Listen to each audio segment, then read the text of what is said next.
आज प्रधानमंत्री ने बहुत स्ट्रांगली कहा है कि सबसे पहले वो किसान और हमारे जो फिशर कम्युनिटीज हैं और जो हमारे आदिवासी लोग रहते हैं वो भी एग्रीकल्चर करते हैं, कृषि करते हैं, कि उनके हित सबसे पहले वो देखेंगे और उसको डाइल्यूट नहीं होने देंगे। क्योंकि आजकल हम देख रहे हैं कि जियोपॉलिटिक्स की वजह से काफ़ी चीज़ें बदल रही हैं, टैरिफ्स की बात हो रही है और इसमें जो हमारा एग्रीकल्चर सेक्टर है उस काफ़ी प्रभावित हो सकता है। तो मेरे ख्याल आज बड़ा स्ट्रांग मैसेज मिला कि हमारे एग्रीकल्चर, फिशरीज और लाइव स्टॉक सेक्टर को कोई भी हानि नहीं पहुंचने देंगे, उनको प्रोटेक्ट करेंगे। और ये मेरे ख्याल से ठीक समय है जहां पे हमारे देश के वैज्ञानिक बैठें अलॉन्ग विथ फार्मर्स, किसानों के साथ बैठें, बाकी स्टेक होल्डर्स के साथ बैठें और ऐसी पॉलिसीज बनाएं जो हमें मजबूत रखे आगे। मैम, एक फार्मर सेक्टर को लेकर भी कहा गया है कि 250% भी चार्जेस जो है ट्रैफिक आने वाले टाइम में टैरिफ जो है चार्ज किया जा सकता है, 25% पहले से ही है। इस तरह में जो सिचुएशन है, how do you see this for farmer sector? तो इस पे कमेंट करना बड़ा मुश्किल है क्योंकि दिन पर दिन ये बदलता रहता है, तो इसमें कोई अभी पूरी तरह से मेरे ख्याल से क्लैरिटी नहीं है। पर संदेश जरूर ये है कि हमें आत्मनिर्भर होना होगा हर तरीके में। हम अभी फूड ग्रेन्स में तो बिल्कुल आत्मनिर्भर हैं ही, परंतु कई चीज़ अभी भी हम बाहर से ज़रूरत पड़ती है मंगवाने की।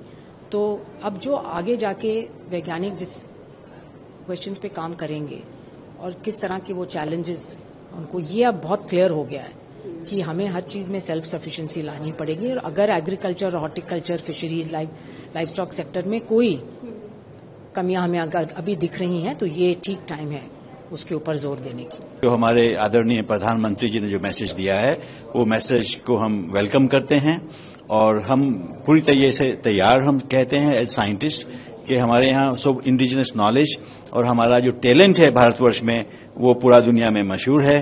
तो हमें अपने हिसाब से अपनी जो जरूरतों को पूरा करने के लिए, अपने किसानों के लिए जो भी हमें करना है, जो नई किस्में बनानी है, जो उनको फार्मर्स के लिए टेक्नोलॉजी देनी है, वो हम सक्षम हैं अपने भारतवर्ष की इस धरती पर सब कुछ करने के लिए। और मुझे लगता है कि उन्होंने जो मैसेज दिया है वो बहुत स्ट्रांग मैसेज, सिर्फ एक जनरल मैसेज नहीं मैं कहूंगा, ये हम सब साइंटिस्ट लोगों के लिए भी एक बहुत बड़ा मैसेज है। हम सब हिंदुस्तान की जितनी हमारे जो लोग हैं उनके लिए भी बहुत बड़ा मैसेज है कि हमें हमेशा अपने देश के लिए तैयार रहना चाहिए, हमें आत्मनिर्भर बनना ही चाहिए और हम 2047 तक पूरे वर्ल्ड में एक जो भारत विकसित करने की जो हम बात कर रहे हैं 2047 तक वो हमें अचीव करना ही चाहिए। और सिर्फ हमारे आदरणीय प्रधानमंत्री जी का ही एक अकेले का काम नहीं होना चाहिए, ये हमारे पूरे जितने भी हम 140 करोड़ लोग हैं, अगर हम उनके साथ जुड़ जाएं अपने हिसाब से तो हम सब कुछ कर सकते हैं इस दुनिया में।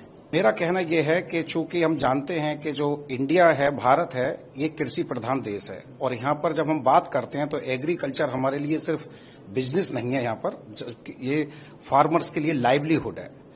जो ट्रेड डील्स होती हैं, in my opinion they should be that win win situation for both countries. So I can understand in the current scenario what our prime minister Modi साहब हैज सेड।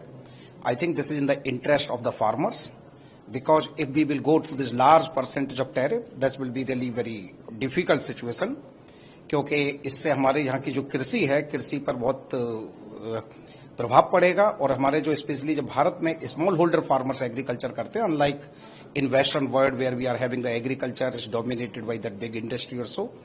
तो उस संदर्भ में मैं ये कहूंगा कि प्रधानमंत्री जी का जो स्टेटमेंट था बहुत ही स्वागत है, सराहनीय है और इसके लिए in my opinion, India will come out from this situation. I'm very hopeful that now this next date, they are saying that 21 days हैं negotiate करने के लिए.